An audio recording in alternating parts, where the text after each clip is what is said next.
I'm really excited and really grateful for introducing Kai Haselmeyer, chiropractor and osteopath in Germany to you. I met Kai last year when he invited me to teach foot mobilization in Germany.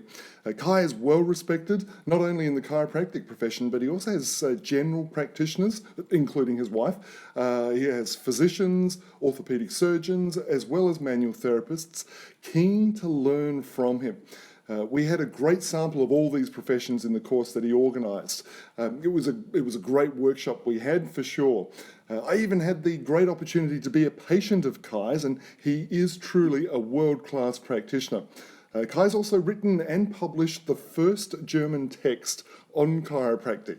I'm really pleased that Kai is willing to generously give of his expertise to you today. So, Kai, thank you for taking my call. Thank you, Ted. Just a little clarification. I didn't publish the first text on chiropractic. That would make Germany look very bad. But it was the most comprehensive textbook on chiropractic technique in German language. Well, just want to clarify. Thank you for the clarification. It's probably the only text that's worth worrying about. If you were in Germany, I would take it. Anyway, no, good. It's a grand accomplishment, and I got to say, from my point of view, I'm very impressed. So Kai, please tell us the Kai story of how you became such a well-accomplished practitioner. Well, actually, it took me some time to figure out that chiropractic would be my profession, and that would be pretty much my calling that I answered. Because when I finished school, I didn't know that something like chiropractic existed.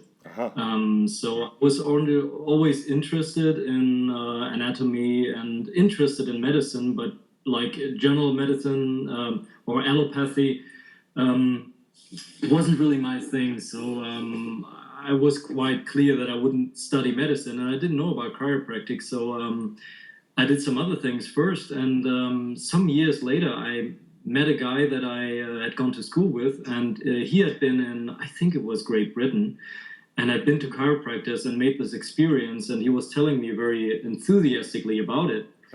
And I just started to think, and I was thinking, this is what I always wanted to do. And pretty much the next years have been a lot of traveling all over the world and just going where the best people were and studying the best techniques and best methods. And I had to become kind of, in Germany, there's a unique situation. You have to be something that they call a healing practitioner to be able to treat people. I mean, osteopaths and chiropractors do exist in Germany, but they are not recognized as a profession. So you either have to be an MD or a healing practitioner, which is pretty much like a naturopath, in order to be able to practice chiropractic or osteopathy or any other healing modalities. So I had to do this as well. So I was pretty busy for a couple of years, but I never regretted this career change. And I always traveled all over the world and met the best people and tried to learn from the best. And since I was getting more lazy over the years, then I started to get the best people over to my place, like I did with you, because it was more easy than to travel all over the place. Yes, no, and there's no doubt that your commitment to your professional development has been exemplary from my perspective. I know that you are certainly very well accomplished in the lengths that you've gone to in order to get to a standard of professionalism is fantastic. So Kai, to help our listeners who are either experienced manual therapists or just starting out being a hands-on practitioner, let me ask a few questions. Firstly, this term manipulation, now how would you define that?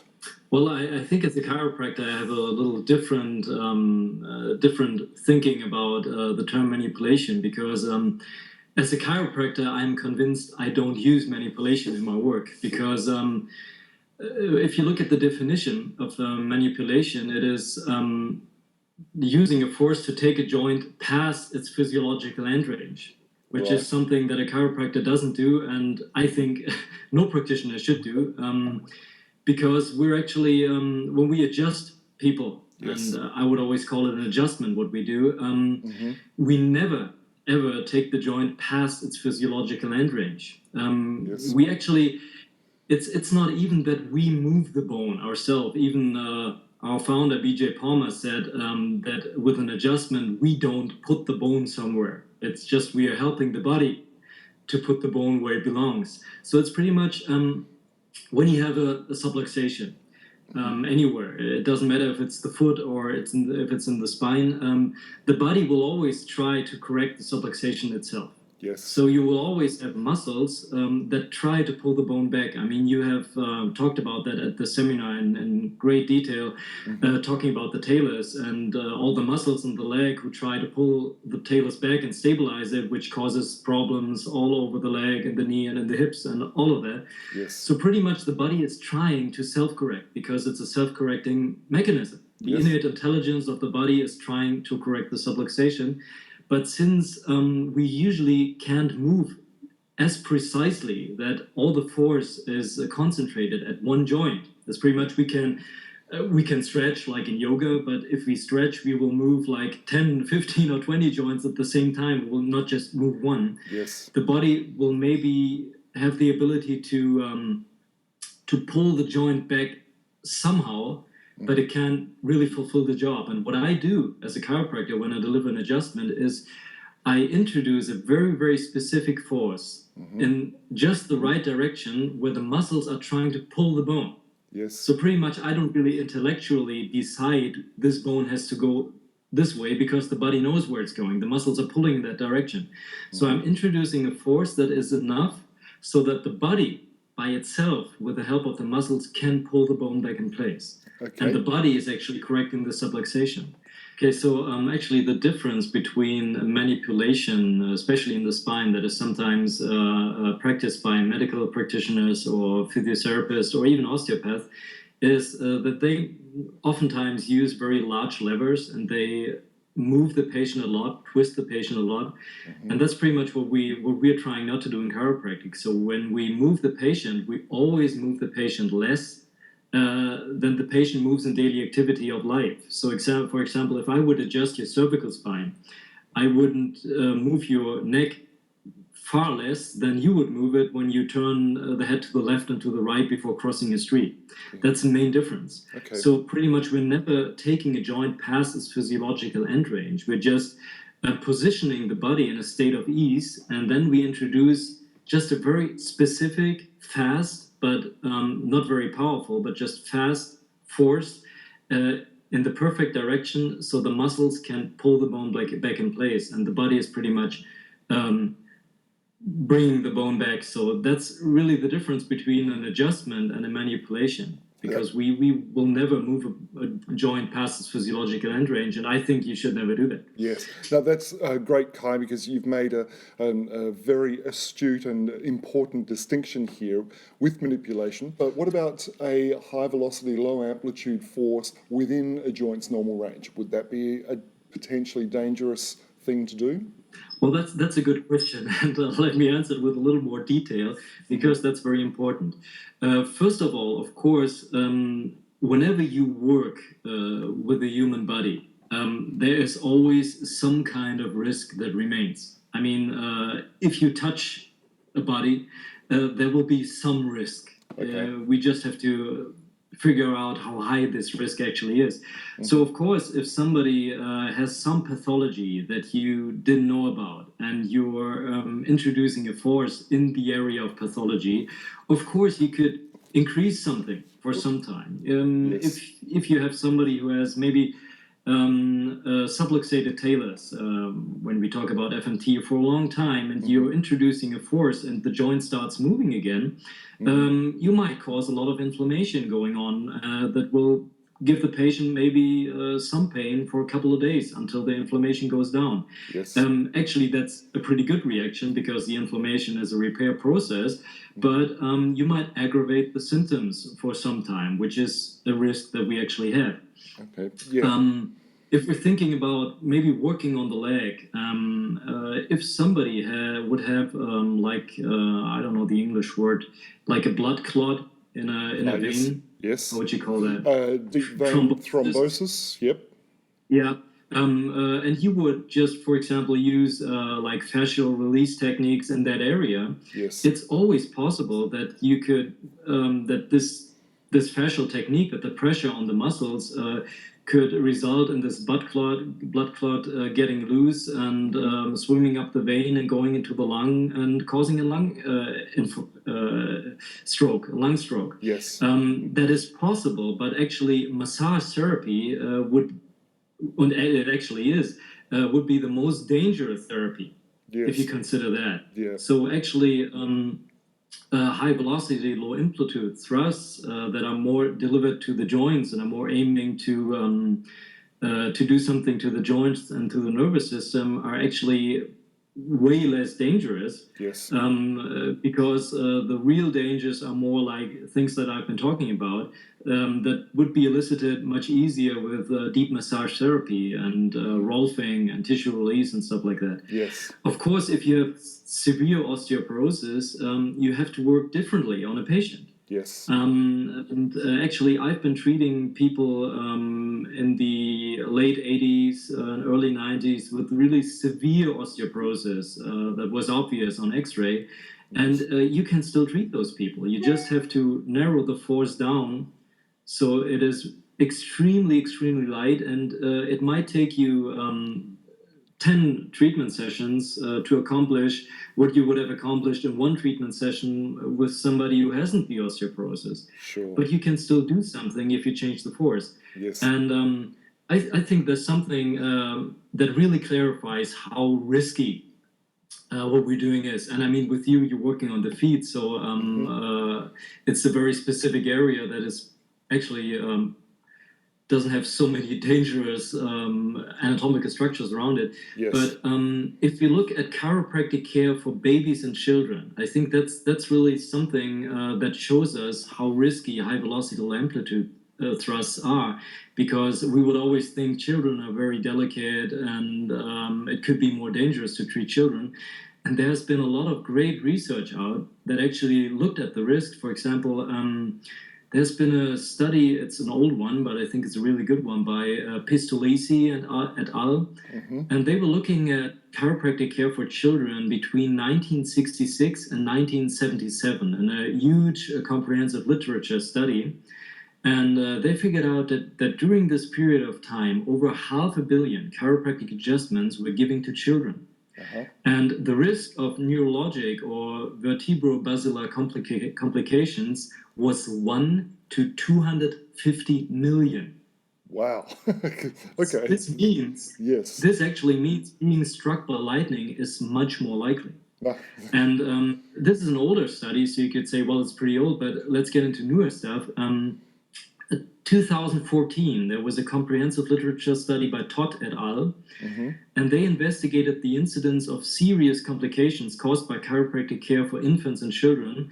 And they really cited all the available literature that is there until this day. I mean, chiropractic started in 1896, and they looked at everything that was in the literature from there to now. Yes. And until this day, there has not been a single case of death of a child caused by chiropractic care. Uh-huh. Nothing in the literature, nothing at all. And overall, complications are very rare. I mean, if you look at the same time frame, we're talking about 120 years, how many children have actually been killed by side effects from general medical treatments, and sometimes pretty harmless things like pain medication or stuff like that, or antibiotics. The numbers must be horrifying. Yes. And this pretty much shows you, or even in Europe, this is the last study that I'm citing, don't get scared. Another story, Merchant et al. They investigated chiropractic care for children in Europe. They had 921 chiropractors in Europe that participated in the study. Yes. And they treated in the time frame they treated a total of 19,821 children per month. Mm-hmm. All those chiropractors together, and there were no serious side effects. Yes. Nothing. Excellent. So we see high velocity, low amplitude is really one of the safest methods that you could ever use. Yes, and that's certainly been my experience as well. When practitioners are new to any treatment option, as a practitioner, well, of course, we're always very wary and careful about potential risks and side effects of any intervention. And I think you've put it very well, and also with great evidence to show that high velocity, low amplitude forces, particularly on the foot and the lower limb, because we don't have any life-threatening structures that we're risking, there is an incredibly low-risk activity. So Kai, in your development as a chiropractor in your career, what would be one piece of key advice that you'd offer to a practitioner who treats musculoskeletal conditions of the foot and leg?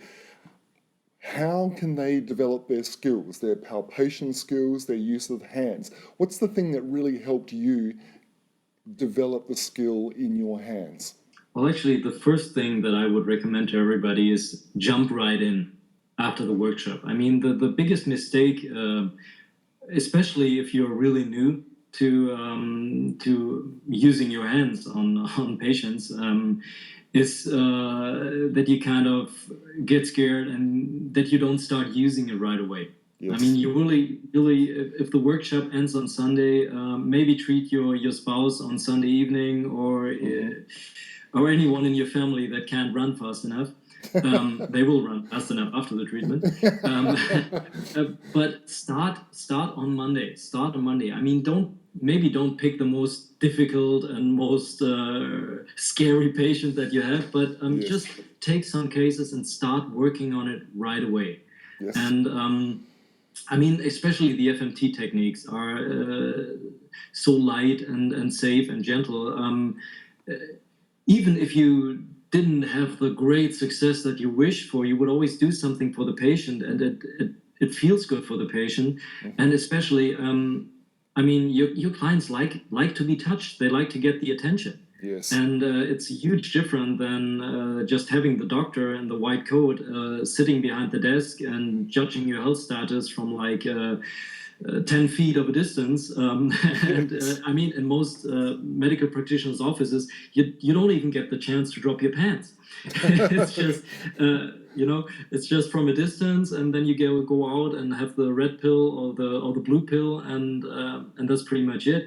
Yes. So just having a doctor really touching you, yes, and really that directly dealing with your health and trying to help you is an experience that patients really appreciate so much and are really used to.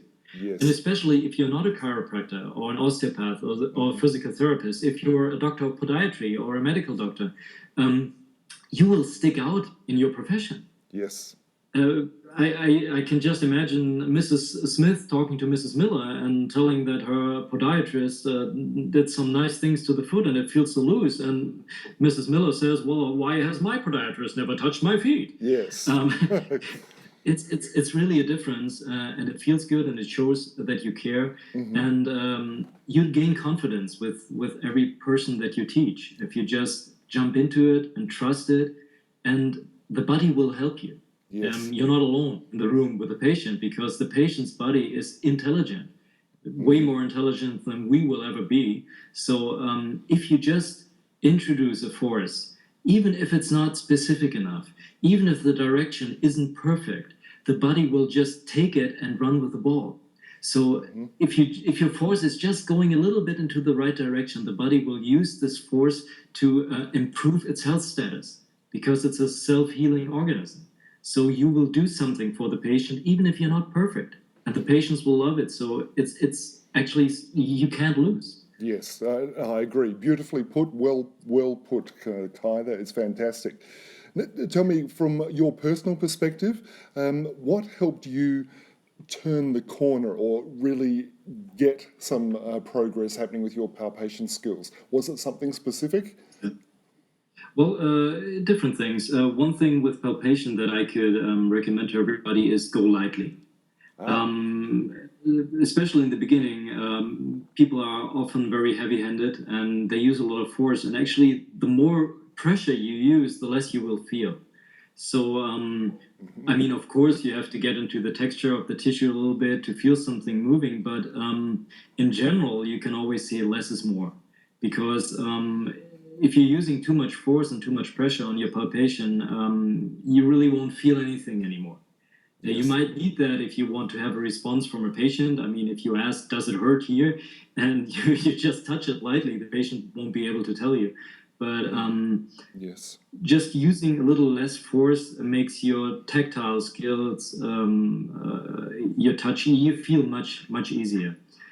And for me, which turned the corner around, but that's a little higher level then, is when I noticed that my body is giving me a lot of feedback on the subconscious level.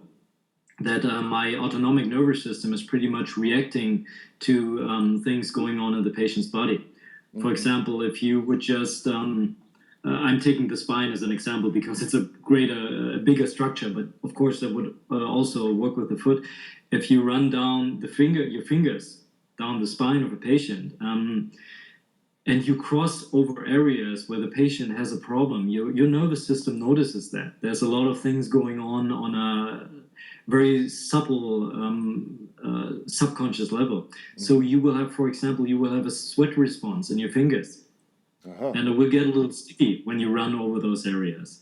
That's just one example, but there's many feedback things that your body is giving you. And many experienced practitioners use that every day without knowing that they use it. You know, it's just, for example, when you touch a foot and you didn't really get into your moving the foot around and getting your palpation, and you just touch a part and you just know there's something there. Yes. Every practitioner knows that. Yes. Everybody has done that. I mean, sometimes you haven't even started. You just, without thinking about it, you just touch the patient somewhere. And the patient says, yeah, that's right. Where it is, doc. How did you know? And I mean, everybody knows that. I mean, ask a physical therapist, an osteopath, a chiropractor. We've all been there. We all had that experience. And we're thinking, well, I don't know how I knew. Yes. So it's just... your body will tell you things because there's a lot of exchange on different levels, and if you kind of get access to that, and that for me changed a lot later on when I was in the game for quite some time. If you can use those responses and those informations that your own nervous system is giving you, that really puts your palpation skills on a different level. Yes. Oh, that's pretty. No, that's fantastic, Kai. And listeners, what Kai is describing here is certainly what happens when you have a bank of experience and you have the practice that you capitalize on. And look, I know from first-hand experience what Kai is describing. He walks the talk, he practices that way, and this has come about, though, from years of concerted effort and discipline to develop those tactile skills. But I think if I was going to take one practical key point away, and particularly if you're a practitioner who's new to the field and not yet trusting your hands or sense of touch, it's a matter of practice, and then practice some more. That really is where it's going to start, because this is not an intellectual process. It's very much, you got to get your hands in there and apply yourself and develop your tactile senses and skills. Terrific. Oh, Kai, this is fantastic. You've just given some absolute gold here, and I really appreciate your generosity and your willingness to speak openly about your story and your experiences. And I really look forward to being able to share a wine together in the near future. But yes, it's work out. Yeah. Yeah, but. Sincerely, thank you very much for your willingness and your expertise. It's greatly appreciated. You're very much welcome, Ted. Thank you.